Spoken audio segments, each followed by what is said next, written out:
কাচ্চি বিরিয়ানির রেসিপি দেখতে হলে এই ভিডিওটি আপনারা লক্ষ্য করেন। একদম পারফেক্টভাবে চিনি গুঁড়া চাউল দিয়ে কাচ্চি বিরিয়ানির রেসিপি। আসসালামু আলাইকুম, কেমন আছেন আপনারা? আশা করি সবাই ভালো আছেন।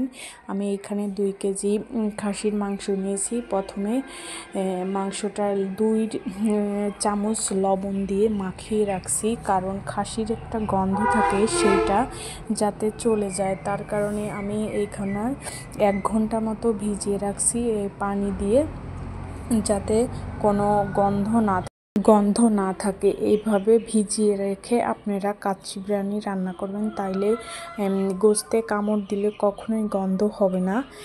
দেখেন, এইভাবে আমি প্রত্যেকটা গোস্ত ধুয়ে নিচ্ছি। ধুয়ে নেওয়ার পরে তারপরে রান্নার কার্যক্রম শুরু করব।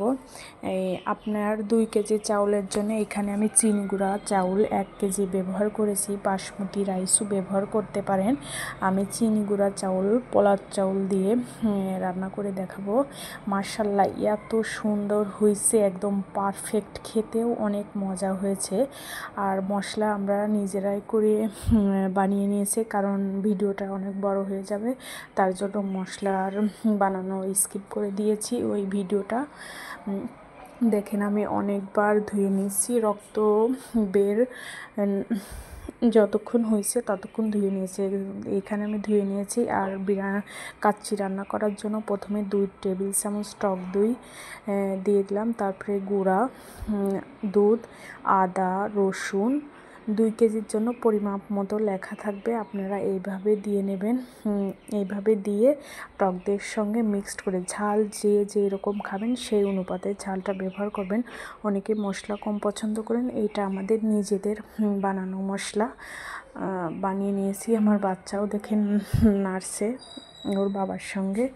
আর টমেটো সস দিয়ে নিয়েছি, কেওড়া জল দিয়ে নিয়েছি। এভাবে করে আমরা রান্না করব কালকে।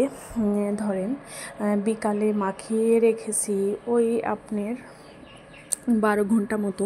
এভাবে যদি আপনারা মাখিয়ে ফ্রিজে সংরক্ষণ করে রাখেন, আর এখানে ফুড কালার দিয়ে দিচ্ছি, রাখলে পরে গোস্তটার মধ্যে মশলা যায়, সুন্দর একটা ঘ্রাণ বা খেতে ভালো লাগে। আর এখানে ভাজা পেঁয়াজ ব্রেস্তা দিয়ে দিলাম। আপনারা ঘি দিতে পারেন, আমি ঘি দেইনি। আর এইখানে আপনার চাউলটা হাফ সিদ্ধ করে নেব, তার জন্য তেজপাতা, এলাচ, যা যা লাগবে পানির মধ্যে দিয়ে নিয়ে করে নিয়েছি। এখন দেখেন, গোস্তটা হালকা একটু গরম করে নিয়ে তারপরে এর মধ্যে চাউল আস্তে আস্তে সমস্ত কিছু দিয়ে দেব। দেখেন, হালকা একটু করে নিয়েছি। এখন ফুড কালার দিয়ে আলুটা ভেজে নিয়েছি।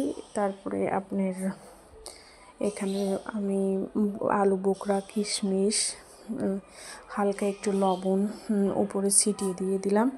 আর এখানে চিনি গুঁড়া চাউল হাফ সিদ্ধ করে রেখেছিলাম, সেইটা দিয়ে নিচ্ছি। মাশাআল্লাহ, এইভাবে আপনারা রান্না করবেন, অনেক সুন্দর। 2 কেজি খাসির মাংসর জন্য আমি 1 কেজি চাউল দিয়েছি। এইখানে এই ব্রেস্তার মধ্যে চিনিটা দিয়ে মাখিয়ে নিয়েছিলাম, কিশমিশ দিয়েছিলাম, দিয়ে এইভাবে ছড়িয়ে দিচ্ছি। দেখবেন, যে কোনো রান্নার বিধি একটু চিনি দেবেন, খাবারটার ব্যালেন্স আসে, অনেক মজা হয়। আর উপরে কাঁচামরিচ ছড়িয়ে দিচ্ছি। আর জাফরান এখানে দুধ দিয়ে গুলিয়ে রেখেছিলাম, তা উপর দিয়ে দেওয়া হচ্ছে। আর একদম পারফেক্ট, দেখছেন কতটা পারফেক্ট সুন্দর দমে দিয়েছিলাম।